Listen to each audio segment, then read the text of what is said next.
Welcome to Pindar Poetry. We hope you learned something new. In this video, I will explain how to make cotton candy on the stove. First, gather your ingredients, 2 cups of granulated sugar and 1/4 cup of water. Next, prepare your workspace by laying down parchment paper or a silicone mat on a clean, dry surface.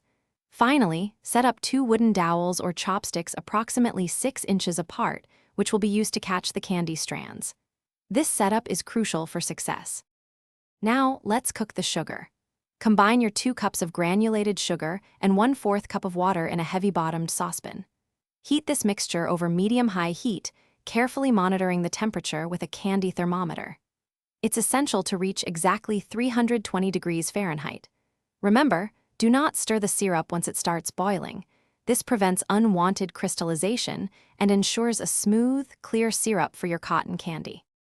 Once your syrup is at the correct temperature, it's time for the fun part. Spinning. Carefully dip a fork or a whisk into the hot sugar syrup. Then, quickly drizzle very thin strands of the syrup back and forth between your 2 prepared wooden dowels or chopsticks. The goal is to create fine, hair-like threads. Continue this drizzling motion, allowing the delicate strands to accumulate and form fluffy cotton candy. Work quickly before the syrup cools too much. As the cotton candy builds up, gently gather it onto a paper cone or a stick. It's best to serve your homemade cotton candy immediately to enjoy its fresh, airy texture and sweet flavor.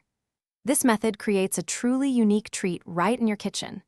And hey, if you're looking for a great way to stay hydrated, check out the Oala water bottle link in the description, along with other fantastic deals we've found for you. Enjoy your delicious creation. Thanks for watching. Consider subscribing if we helped you.